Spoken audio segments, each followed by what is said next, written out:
Campaigning for us to leave the EU from within the belly of the beast for longer than I think he wished he had, and who is our much-loved Deputy Leader, and who is going to wrap up today's proceedings with what I think is going to be a barnstorm.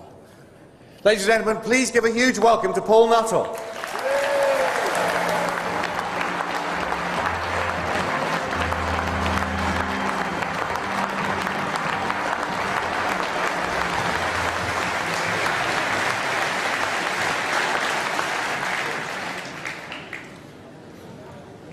Thank you very much, Conference. It's great to be back.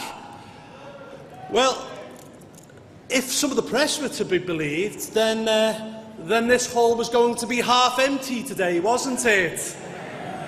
And if you read some of the stories, then UKIP was a dying party. It was the end of the road. Is it the end of the road, ladies and gentlemen, or is it just the beginning? Just think where we've come from in 5 years. At the general election of 2010, we got 900,000 votes and 3%.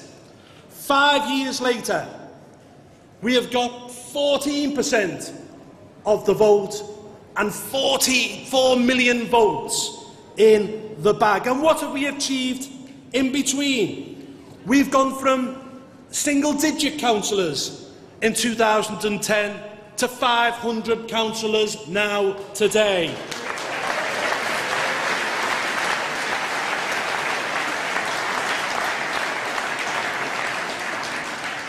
In the meantime, we went out and we won a European election, didn't we, last year? We took 24 MEPs back to the European House of Nonsense. We became the first national party since 1906 that wasn't the Labour Party or the Conservatives to win a national election. It's a great achievement, ladies and gentlemen.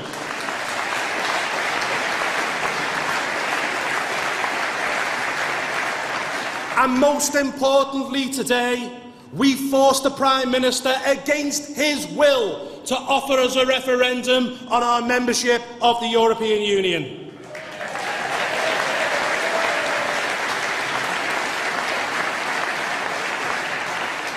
I think we can all agree, ladies and gentlemen, can't we, that 4 million votes and 1 seat is nothing more than an unprecedented electoral disgrace, and if ever proof was needed that the first-past-the-post system is an outdated model designed for the past that should be consigned to the dustbin of history, it is this. We need electoral reform, ladies and gentlemen. It should be 1 person, 1 vote, and no longer should we have elections decided by 400,000 people who live in swing constituencies. Ladies and gentlemen, we need proportional representation.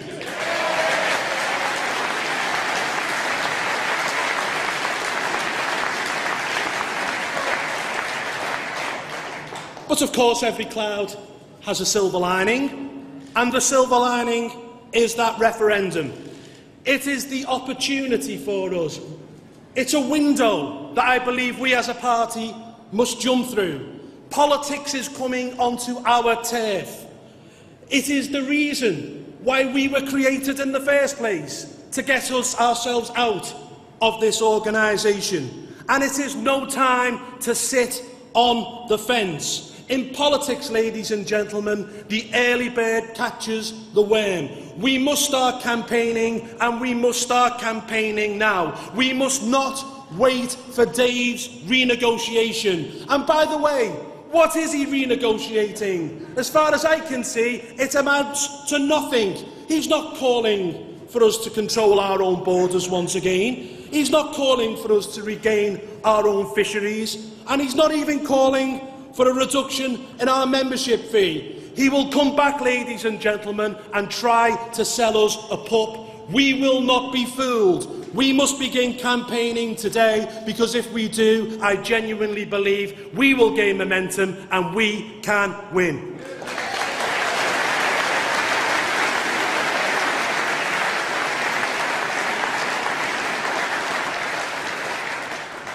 That is why we should be thankful, conference, to Aaron Banks and the Leave.eu team. Please give them a round of applause. They've really put the money where their mouth is.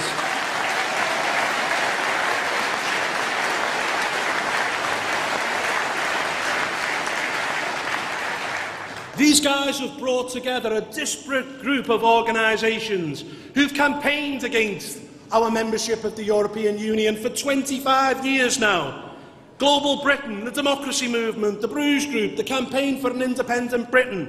They are putting together an army of people of around 250,000 foot soldiers who will go out, deliver leaflets, knock on doors, hold street stalls, educate people and give good reasons why we would be better off out a corrupt, undemocratic European Union.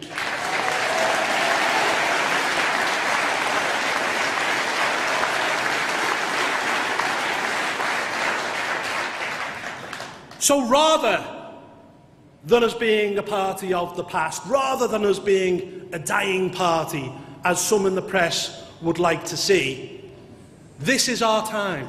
The next 5 years will make or break this party. As I said a few minutes ago, there is a window of opportunity that has opened. We will either jump through it or we won't. But I believe, with the hard work of our activists and the Leave.eu umbrella organisation, we as a party and we in this referendum campaign can go from strength to strength.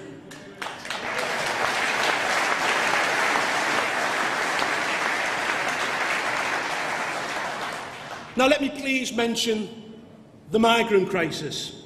I know some in the press like to call it a refugee crisis, but it's not a refugee crisis. It is an economic migrant crisis, so let's start calling it what it is.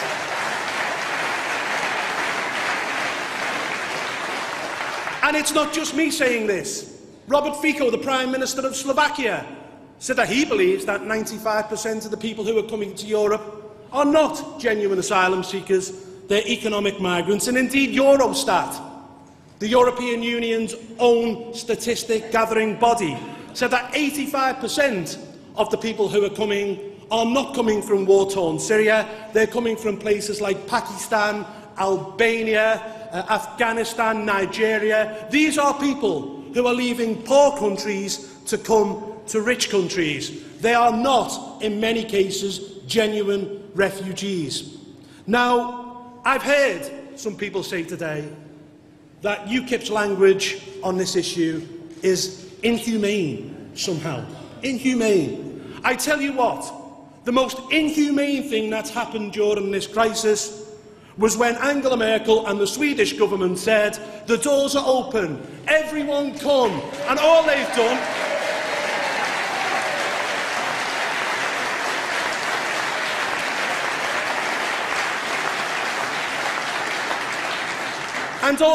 in that time is they've encouraged more people to come and risk their lives and die in the Mediterranean and die in the Aegean Sea. Angela Merkel, ladies and gentlemen, should hang her head in shame.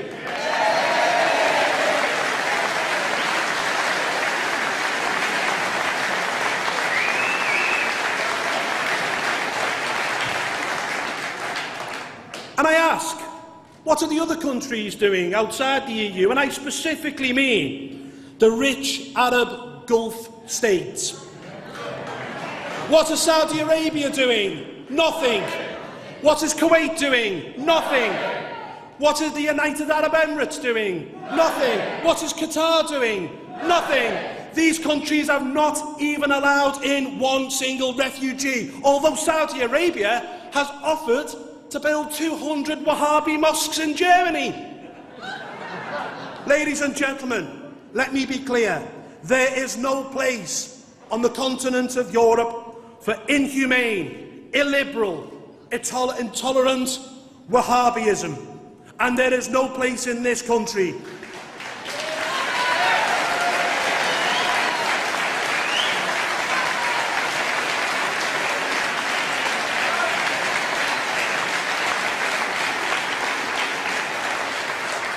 And there is no place in this country for Sharia law, Sharia courts, where the word of a woman is worth half that of a man.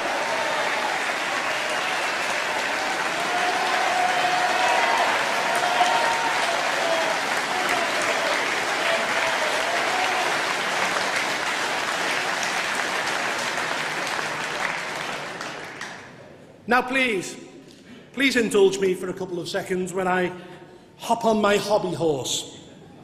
England. The Labour Party yesterday are talking about the need for an English identity. I believe that we should be the party that give the English their identity. I believe that we should lead and not follow. I believe that we should not be advocating a halfway house of English votes for English laws.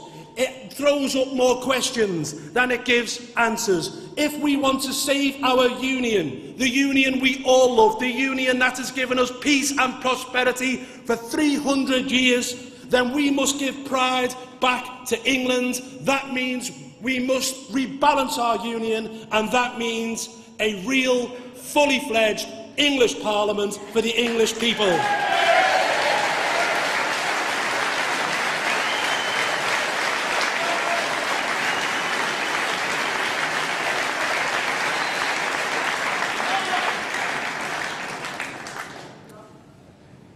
And I think I'm going to finish on Jeremy Corbyn.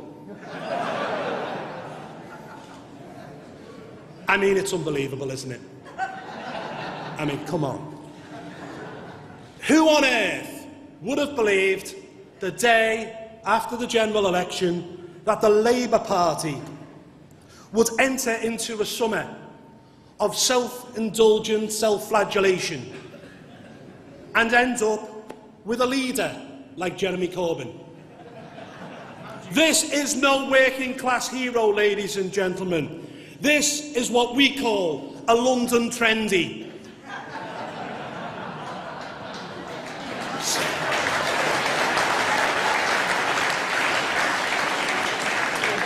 Someone who is more at home, banging on about gender quotas, climate change and Palestine. Yes, it might get The Guardian excited, but I tell you what, it's not the hot topic in the pubs and working men's clubs of Doncaster, Liverpool, Hull, Newcastle, Dagenham or anywhere else.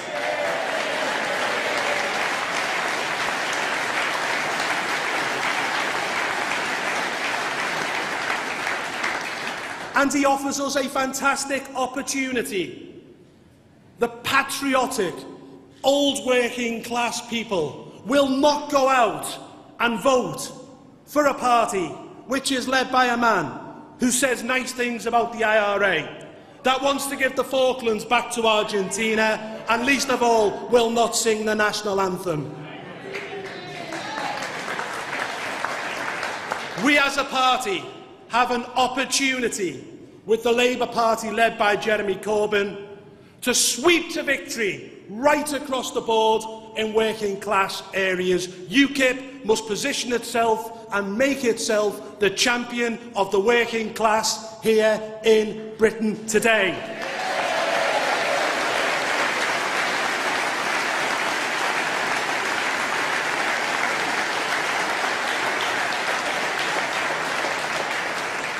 And we can start that next year in the Assembly elections in Wales, in the Assembly elections in Northern Ireland, at the Scottish Parliament elections, indeed in the London elections, particularly in the Outer Ring. People will flock to our cause if we are bold, if we straight talk, and if we tell it how it is. That's how we got here in the first place, ladies and gentlemen.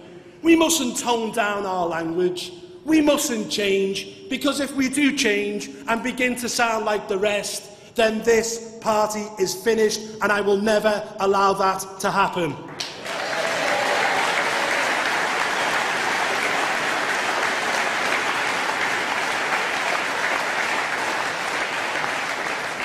So rather than this party dying or going backwards, we are on an upward trajectory. We can become the champions of working people. We can become the alternative to the Labour Party in the North and in the Midlands. We can become an alternative to the Tories in the home counties. Because as I've said before, ladies and gentlemen, UKIP isn't left, UKIP isn't right, UKIP isn't red, UKIP isn't blue. UKIP just doesn't go for the working class. It just doesn't get support from the middle class. UKIP is about common sense.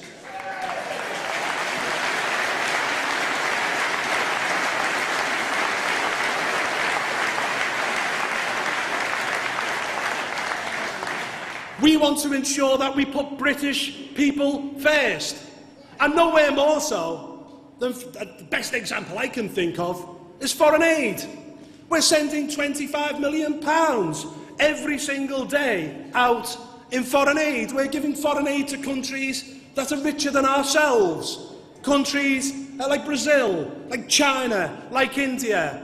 And what we're saying in UKIP is quite simply that that is your taxation. And we shouldn't be sending foreign aid to countries that are richer than ourselves and don't need it, when 1 million of our own people last year were forced to go to food banks. That's our taxation. It should be spent here in our country.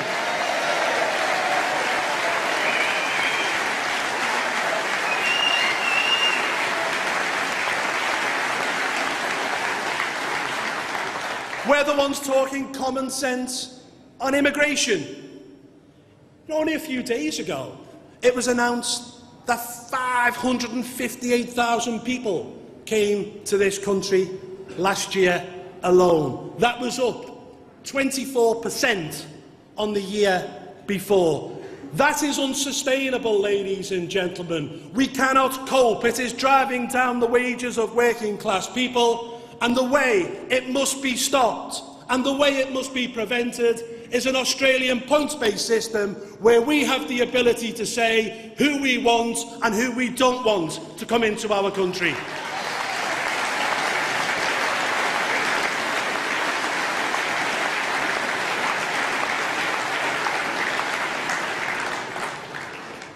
Ladies and gentlemen, we have a mammoth task ahead. The establishment will gang up against us. Your Mandelsons, your Blairs, your Richard Bransons of this world. They will garner their forces to ensure that Britain stays within the European Union. We must have the counter-arguments. We must have the people on the streets. We must educate people. We must get out there and campaign. And we must get cracking now. Because if we do, ladies and gentlemen, I genuinely believe 2 years from now, I will be on this platform and Britain will be free, more democratic, stronger, richer and better outside the European Union. Thank you.